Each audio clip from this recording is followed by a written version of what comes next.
Assalamualaikum warahmatullahi wabarakatuh. Berikut ini adalah aksi nyata modul 2.1 dengan tema, pembelajaran untuk memenuhi kebutuhan belajar murid. Saya Juli Afri Andeko. CGP Angkatan 10, Kabupaten Padang Pariaman. Perkenalkan, saya kelas 10.42, CGP Angkatan 10 Kabupaten Padang Pariaman dengan fasilitator Bapak Syafrinaldi, pengajar praktek Ibu Mutia Saberko, dan saya Juli Afri Andeko. Tujuan khusus dari aksi nyata modul 2.1 ini adalah CGP mengimplementasikan dan melakukan refleksi terhadap implementasi pembelajaran berdiferensiasi di kelas. Sebelum kita masuk ke aksi nyata ini, saya akan menjelaskan pengertian dari pembelajaran berdiferensiasi. Pembelajaran berdiferensiasi adalah pembelajaran yang mengakomodir kebutuhan belajar murid. Dalam praktek pembelajaran di kelas, saya mengimplementasikan pembelajaran berdiferensiasi dengan materi, bagian-bagian toolbar home pada Microsoft Word, pada mata pelajaran informatika, kelas 7, di SMPN 12x11-6 Lingkung. Berikut ini adalah langkah pembelajaran berdiferensiasi. Sebelum kita merancang pembelajaran, terlebih dahulu kita tentukan tujuan pembelajaran. Berikut adalah tujuan pembelajarannya.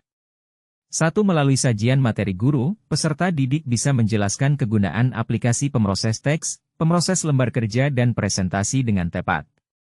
2. Melalui praktikum, peserta didik mampu membuat dokumen serta memanfaatkan fitur dasar aplikasi pemroses teks, pemroses lembar kerja dan presentasi dengan tepat. Langkah yang kedua, menentukan identifikasi kebutuhan belajar murid. Untuk menentukan kebutuhan belajar murid dapat ditentukan dengan cara 1. Mengamati perilaku murid. 2. Mengidentifikasi pengetahuan awal murid. 3. Menggunakan berbagai bentuk asesmen formatif, termasuk juga asesmen awal. 4. Berbicara dengan guru yang mengajar murid sebelumnya. 5. Membaca rapor murid dari kelas mereka sebelumnya. 6. Mereview dan melakukan refleksi terhadap praktek pengajaran. Langkah yang ketiga, membuat rancangan pembelajaran berdiferensiasi. Guru membuat RPP berdiferensiasi berdasarkan hasil asesmen diagnostik, yang kemudian direncanakan penerapannya, menggunakan 3 strategi pembelajaran berdiferensiasi, yaitu 1. Berdiferensiasi konten. 2. Berdiferensiasi produk.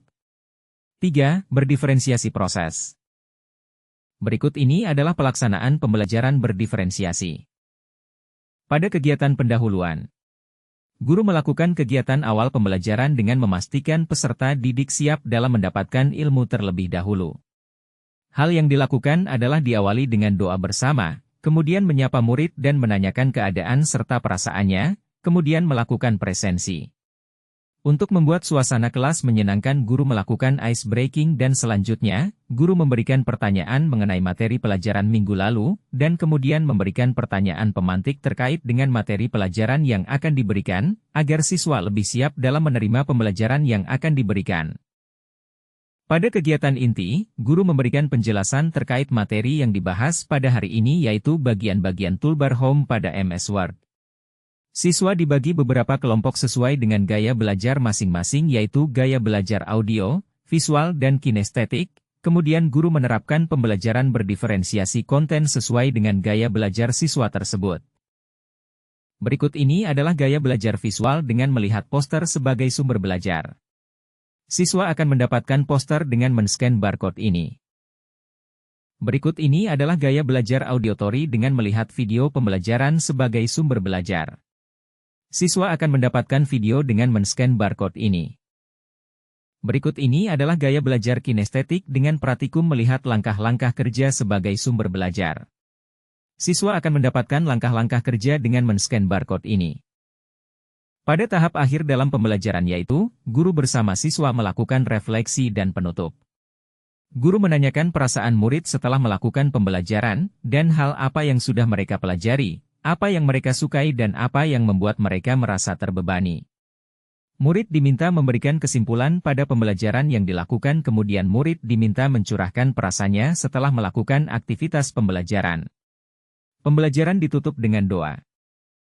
Terakhir, lingkungan yang mendukung pembelajaran berdiferensiasi adalah pembelajaran yang dibangun dengan learning community, atau komunitas belajar, yaitu komunitas yang semua anggotanya adalah pembelajar. Guru akan mengembangkan murid-murid untuk mengembangkan sikap yang selalu mendukung lingkungan belajar. Berikut ini adalah dokumentasi aksi nyata dalam proses pembelajaran.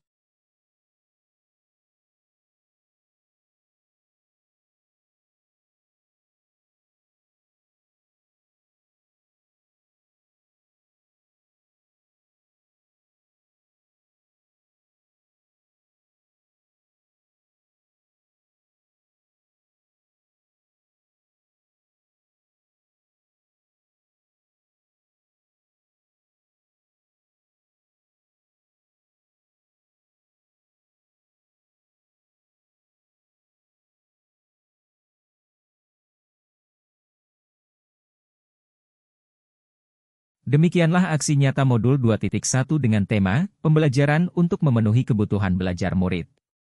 Terima kasih, tergerak, bergerak dan menggerakkan. Assalamualaikum warahmatullahi wabarakatuh.